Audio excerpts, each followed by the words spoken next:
नमस्कार दोस्तों, राधे राधे। आपका स्वागत है अपने YouTube चैनल प्रतिभा की कहानी पर। चलिए सुनते हैं बहुत ही रोचक, ज्ञानवर्धक और मनोरंजक कहानी। दोस्तों, आज हम आपको सुनाएंगे ऐसे एक राजा की कहानी जो जंगलों में जाकर अपना दिन व्यतीत करता था। उसकी एक सुंदर पुत्री थी जिसका नाम इंदुमती था। इंदुमती अपने बूढ़े पिता के साथ विंध्याचल के घने जंगलों में रहती थी। जब से उनके पिता वहां पर कुटी बनाकर रहने लगे थे, तब से वह बराबर उन्हीं के साथ रही। न जंगल के बाहर निकली थी और न ही किसी दूसरे का मुंह देख सकी थी। उसकी अवस्था 4-5 वर्ष की थी, जबकि उसकी माता का परलोकवास हुआ था और तब से उसके पिता उसे लेकर वनवासी हुए थे। जब से वह उन्हें समझने योग्य हुई, तब से नाना प्रकार के बनैले पशु पक्षियों से गंगा की धारा के अतिरिक्त यहाँ वह नहीं कुछ जानती थी कि संसार और सांसारिक सुख क्या होता है और उसमें कैसे कैसे विचित्र पदार्थ भी भरे पड़े हैं। फूलों को बिन बिन कर माला बनाती थी, हरिणियों के संग कलोले करती थी। दिन भर वन वन घूमना और पक्षियों का गाना सुनना, बस यही उनका काम था। वह यह भी नहीं जानती थी कि मेरे बूढ़े पिता के अतिरिक्त और कोई दूसरा मनुष्य संसार में होता भी है। एक दिन वह नदी में अपनी ही परछाई को देखकर बड़ी ही मोहित हुई, पर जब उसने जाना कि यह मेरी ही परछाई है, तब बहुत लज्जित हुई। यहाँ तक कि उस घटना के बाद से वह कभी भी अपना मुख नहीं निहारा करती थी। गर्मी की ऋतु थी, दोपहर का समय था, जब उनके पिता अपनी कुटी में बैठे हुए गीता की पुस्तकें पढ़ रहे थे। वह नदी किनारे पेड़ों की ठंडी छाया में घूमती थी, फूलों को तोड़ तोड़ कर नदी में बहाती हुई कुछ दूर निकल गई कि एकाएक चौंक कर खड़ी हुई। उसने एक ऐसी वस्तु देखी जिसका उसे स्वप्न में भी ध्यान न था और जिसके देखने के आश्चर्य का कोई ठिकाना भी न था। उसने देखा कि एक बहुत ही सुंदर युवक, जिसकी आयु 20-22 वर्ष की है, एक पेड़ की छाया में घास पर सोया पड़ा है। इंदुमती ने आज तक अपने बूढ़े पिता को छोड़कर किसी दूसरे मनुष्य की सूरत तक ना देखी थी।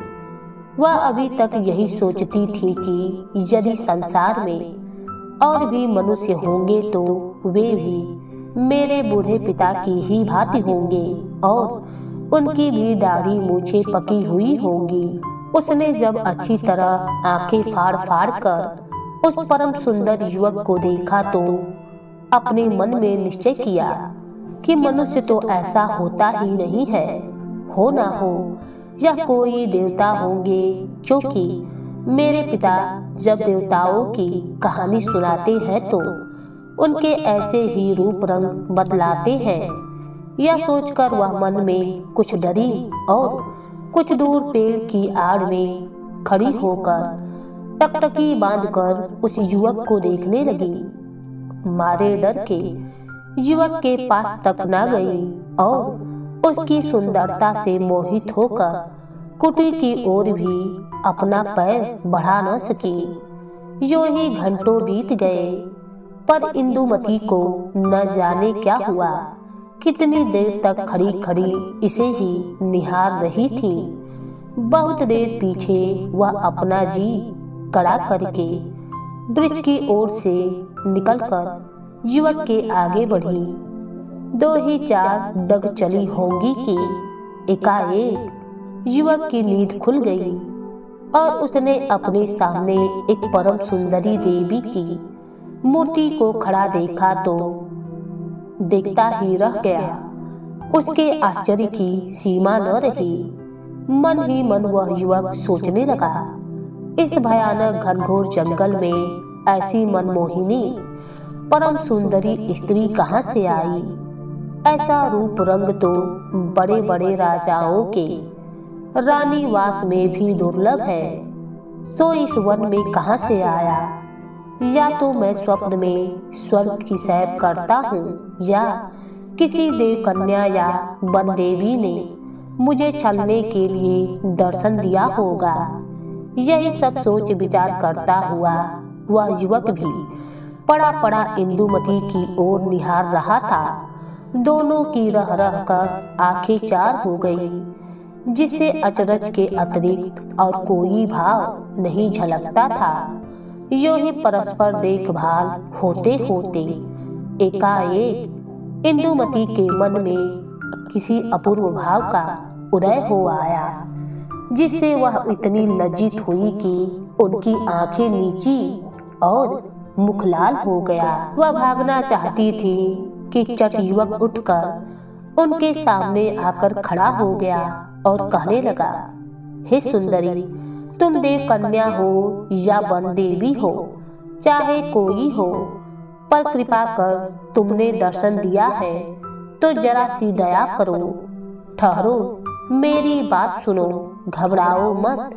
यदि तुम मनुष्य की लड़की हो तो डरो मत।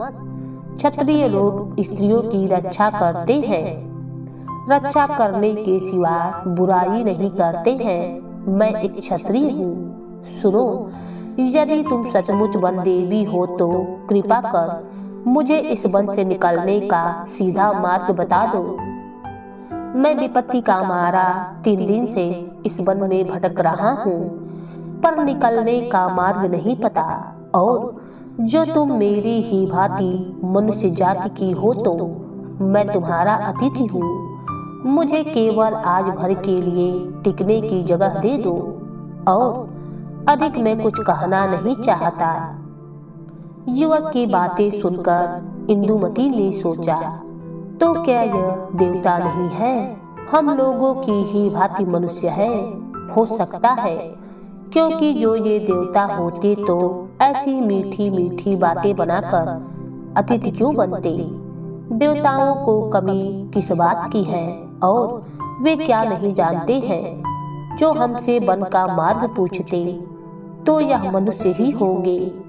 पर क्या मनुष्य इतने सुंदर होते हैं और ऐसी मीठी बातें करते हैं? एक दिन मैं जल में अपनी सुंदरता देखकर ऐसी मोहित हुई थी, किंतु इनकी सुंदरता के आगे तो मेरा रूप रंग पूरा नीरा पानी है। इस तरह सोचते विचारते उसने अपना सिर ऊंचा किया और देखा कि युवक अपनी बात का उत्तर पाने के लिए बेचैन एकटक लगाए खड़ा हुआ है। यह देख वह बहुत ही अधीनताई और मधुर स्वर से बोली, मैं अपने बूढ़े पिता के साथ इस घने जंगल के भीतर एक छोटी सी कुटी में रहती हूँ, जो एक सुहावनी पहाड़ी की चोटी पर स्थित है। यदि तुम मेरे अतिथि होना चाहते हो तो मेरी कुटी पर चलो। जो कुछ मुझसे बनेगा, कंदमूल, फल फूल और जल से तुम्हारी सेवा करूंगी। मेरे पिता भी तुम्हें देखकर बहुत ही प्रसन्न होंगे। इतना कहकर वह युवक को अपने साथ ले पहाड़ी पर पहुंच गई। उसने जो युवक से कहा था कि मेरे पिता भी तुम्हें देखकर बहुत ही प्रसन्न होंगे, सो केवल अपने स्वभाव के अनुसार ही कहा था, क्योंकि वह यही जानती थी कि ऐसी सुंदर मूर्ति को देख मेरे पिता भी मेरी ही भांति आनंदित होंगे। परंतु कुटी के पास पहुंचते ही उसका सब सोचा विचारा हवा हो गया। उसके सुख का सपना जाता रहा और वह जिस बात को ध्यान में भी नहीं ला सकती थी वही आगे घटित हुई, अर्थात वह बुढ़ा अपनी लड़की को पराये पुरुष के साथ आते हुए देखकर मारे क्रोध के आग बबूला हो गया और अपनी कुटी से निकल युवक के आगे खड़ा हो जो कहने लगा, अरे दुष्ट, तू कौन है? क्या तुझे अपने प्राणों का मोह नहीं है जो तू बेधड़क मेरी कन्या से वो बातें कर रहा है और मेरी कुटी पर चला आया है? तू जानता नहीं है कि जो मनुष्य मेरी आज्ञा के बिना इस वन में पैर रखता है उसका सिर काट दिया जाता है। अच्छा ठहर, अब तुझे भी प्राण दंड दिया जाएगा। इतना कहकर क्रोध से युवक की ओर घूरने लगा। बेचारी इंदुमती की विचित्र दशा थी। उसने आज तक अपने पिता की ऐसी भयानक मूर्ति नहीं देखी थी। वह अपने पिता का ऐसा अनोखा क्रोध देखकर पहले तो डर गई, फिर अपने ही लिए जीवा बटोही के प्राण को जाते देखकर जी कड़ा किया और बुढ़े के पैरों पर गिर पड़ी और रो रो कर गिड़गिड़ा कर युवक के प्राणों की भिक्षा मांगने लगी और अपने पिता को अच्छी तरह समझा दिया कि इसमें युवक का कोई दोष नहीं है, उसे मैं ही कुटी पर ले आई हूँ।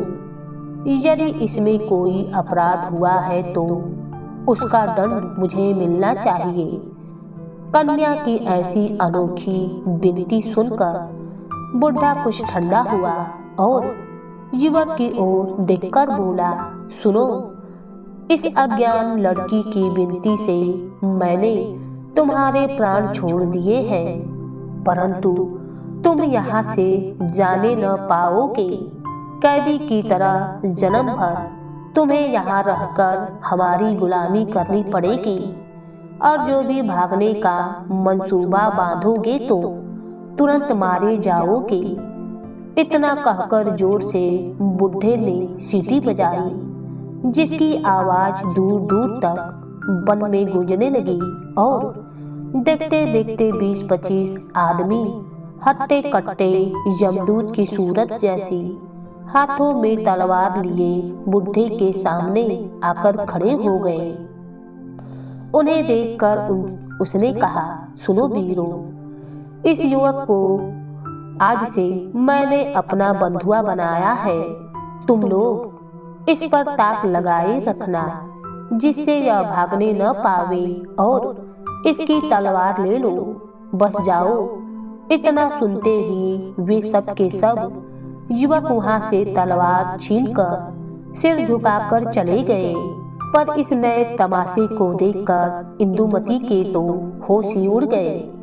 जब से उसने होश संभाला था तब से आज तक बूढ़े पिता को छोड़कर किसी दूसरे मनुष्य की सूरत तक ना देखी थी। पर आज एकाएक इतने आदमियों को देखकर अपने पिता के पास पाकर बहुत ही सफाई और डरी हुई थी। बुढ़े ने युवक की ओर आंखें फाड़कर उठाकर कहा, देखो, अब तुम मेरे बंधुए हुए। अब जो जो मैं कहूँगा तुम्हें करना पड़ेगा। उनमें पहला काम तुम्हें दिया जाता है कि तुम इस सूखे पेड़ों को काट काट कर लकड़ी के टुकड़े करो और ध्यान रखो, यदि जरा भी मेरी आज्ञा टली तो समझ लेना तुम्हारे धड़ पर समझ लेना कि तुम्हारे धड़ पर विधाता ने सिर बनाया ही नहीं था। और सुन, तू भी इंदुमती, कान खोलकर सुन ले, इस युवक के साथ यदि किसी तरह की बातचीत भी करेगी तो तेरी भी वही दशा होगी जो इस युवक की होगी। इतना कहकर बुढ़ा कुटी के भीतर चला गया और फिर उसी गीता की पुस्तक को पढ़ने लगा। निदान बेचारा युवक अपने भाग्य पर भरोसा रखकर कुल्हाड़ी हाथों में लेकर पेड़ काटने लगा और इंदुमती पास ही खड़ी खड़ी टकटकी लगाए उसे देख रही थी।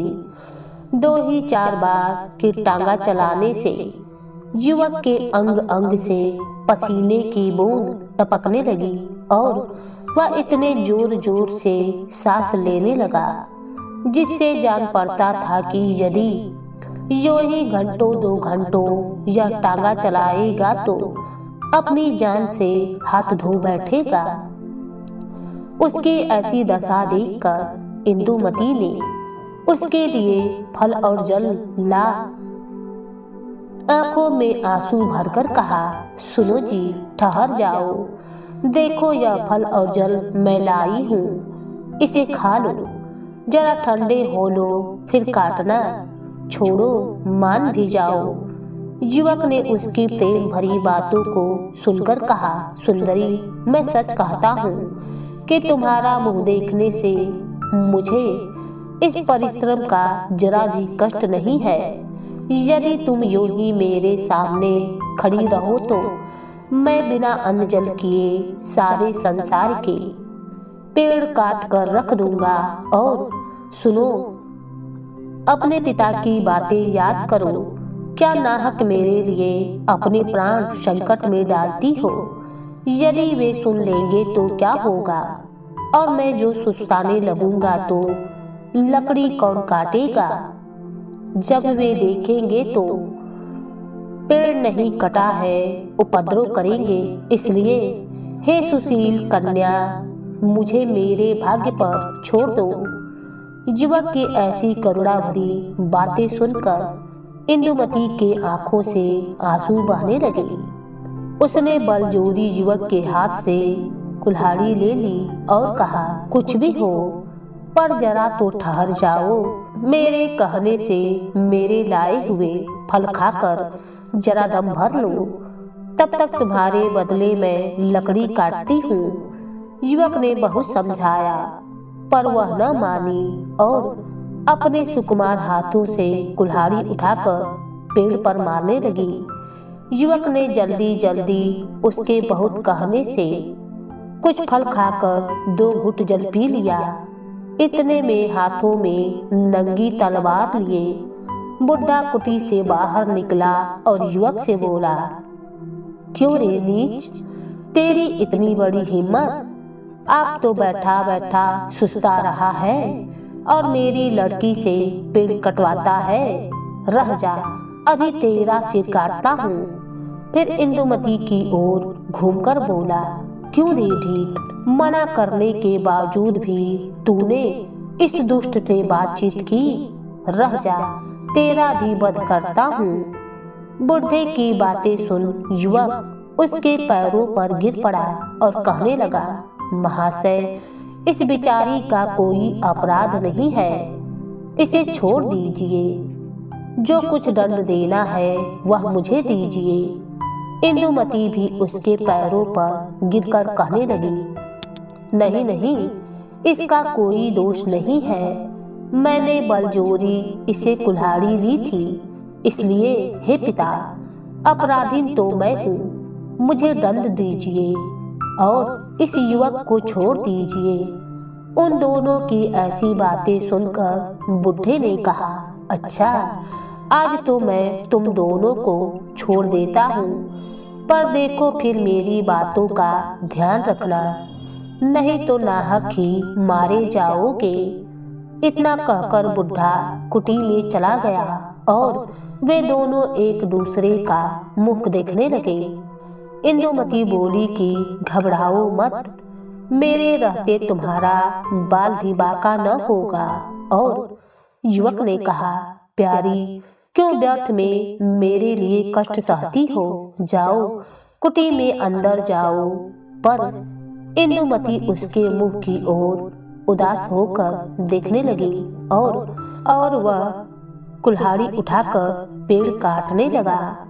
इतने में ही फिर बाहर आकर बुढ़ा बोला, ओ छोकरे, संध्या हो गई है, अब रहने दे, पर देख, कल दिन भर में जो सारा पेड़ न काट डाला तो देखना मैं क्या करता हूँ। और सुन रे इंदुमती, इसे कुटी में ले जाकर सड़े गड़े फल खाने को दे देना और गंदा पानी पीने को दे दे, परंतु सावधान, मुख से एक अक्षर भी न निकलने पावे।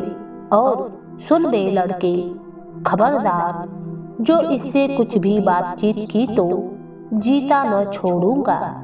यह कहकर बुढ़ा पगडंडी से गंगा तट की ओर उतरने लगा और उसके जाने पर इंदुमती मुस्कुराकर युवक का हाथ पकड़कर कुटी के भीतर ले गई और वहां जाकर उसने पिता की आज्ञा को न मानकर सड़े गले फल और गंदे पानी के बदले अच्छे अच्छे मीठे फल और सुंदर सा पानी युवक को दे दिया।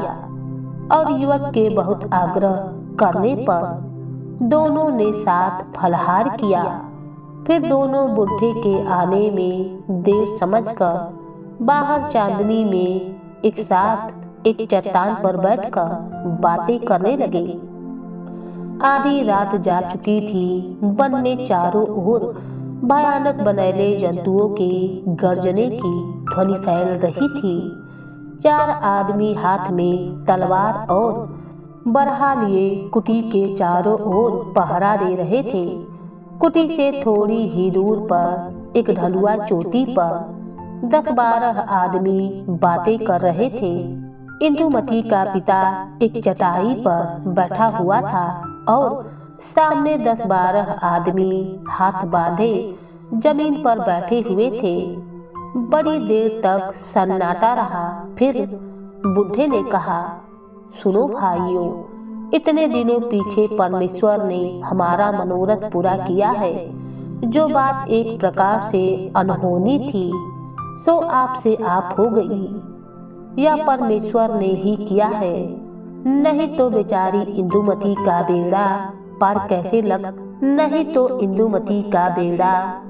कैसे लगता। देखो भाइयों, जिस युवक की रखवाली के लिए आज तीसरे पहर मैंने तुम लोगों से कहा था, वह अजयगढ़ का राजकुमार या यूं कहो कि अब राजा है। उसका नाम चंद्रशेखर है। उसके पिता राजशेखर को उसी बेईमान काफिर इब्राहिम लोदी ने दिल्ली में बुलाकर विश्वासघात कर मार डाला था।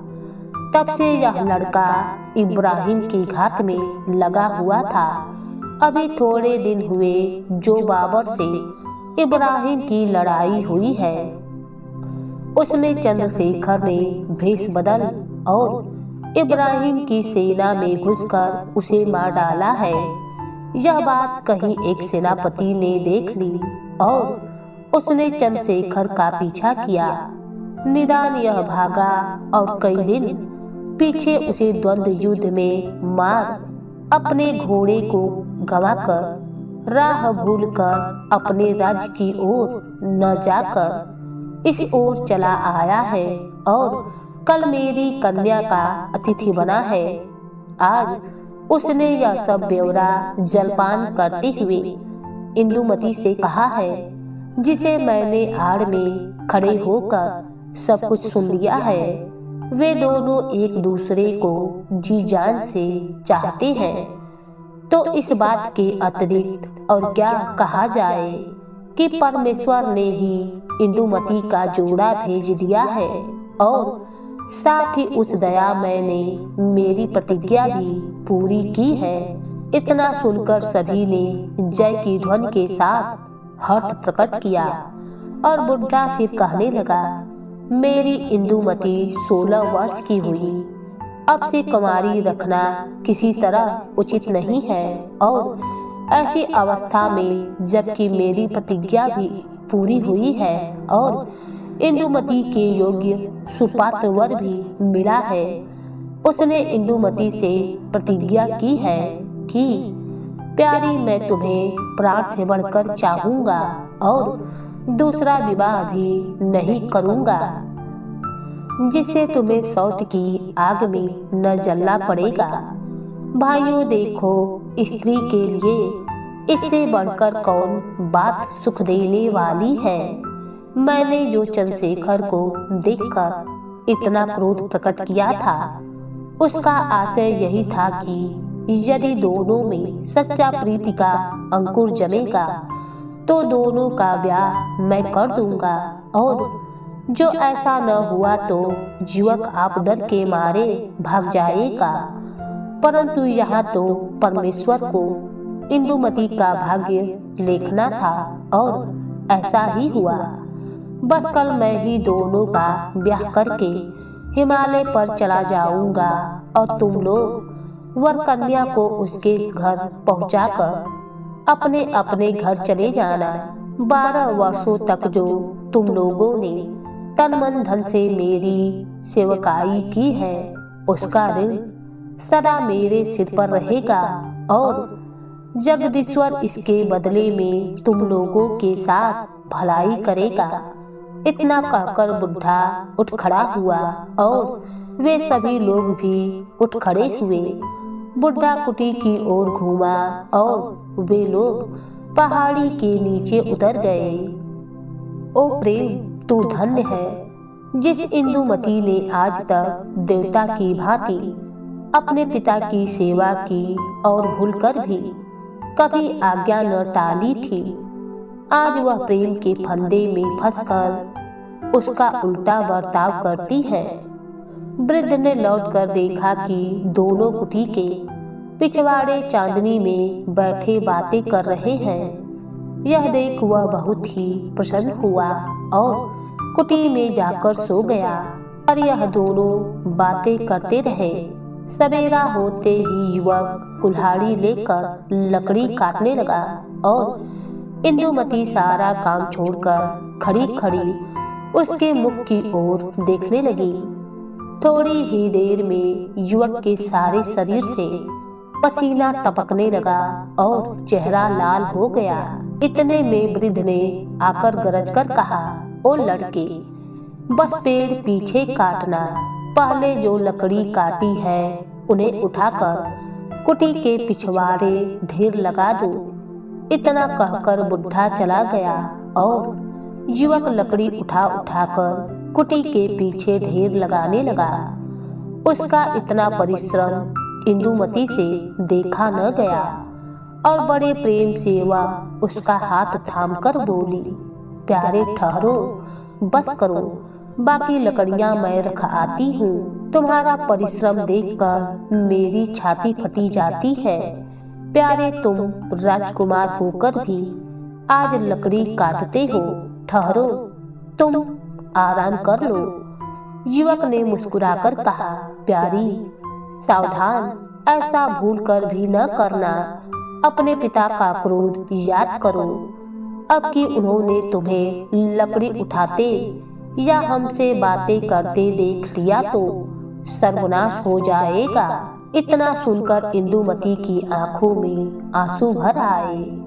वह बोली, प्यारे, मेरे पिता का तो बहुत ही अच्छा स्वभाव था, सो तुम्हें देखते ही एकदम से ऐसा बदल क्यों गया? वह तो ऐसे नहीं थे, अब उन्हें क्या हो गया है? आज तक मैंने उन्हें कभी इतना क्रोधित नहीं देखा था। खैर, जो होना है हो, पर तुम ठहर जाओ, दम ले लो, तब तक मैं इन लकड़ियों को फेंकाती हूँ। युवक ने कहा, प्यारी, क्या राक्षस हूँ कि अपनी आंखों के सामने तुम्हें लकड़ी धोने दूंगा? हटो, ऐसा नहीं होगा। तुम्हें देखने से मुझे कुछ भी कष्ट नहीं जान पड़ेगा। इंदुमती ने उदास होकर कहा, प्यारे, तुम्हारे दुख देखकर मेरे हृदय में ऐसी वेदना होती है कि मैं क्या कहूँ। जो तुम इसे जानते तो ऐसी बातें न करते। पीछे लता मंडप में खड़े खड़े वृद्ध ने दोनों की बातें सुनकर बड़ा सुख पाया, पर अंतिम परीक्षा करने के अभिप्राय में नंगी तलवार लिए हुए सामने आ पहुंचा और गरज कर बोला, इंदुमती, कल से आज तक तूने मेरी सब बातों का उल्टा बर्ताव किया है। फल और जल की बात याद कर, और तू फिर इससे बात कर रही है। देख, अब तेरा सिर काटता हूँ। कहकर यूं ही वह इंदुमती की ओर बढ़ा कि चट युवक उसके पांव पकड़कर कहने लगा, आप अपने क्रोध को दूर करने के लिए मुझे मारिए। सब दोष मेरा है, मैं दंड के योग्य हूँ। यह तो निरपराधीन है। मेरा सिर आपके पैर पर है, काट लीजिए, पर मेरे सामने एक निरपराध लड़की के प्राण न लीजिए। वृद्ध जो ही अपनी तलवार युवक की गर्दन पर रखना चाहा, इंदुमती पागल की तरह उसके चरणों पर गिरकर बिलख बिलख कर रोने लगी और कहने लगी, पिताजी, मारना ही है तो पहले मेरा सिर काट लो, फिर इसके बाद जो जी में आवे वो करना।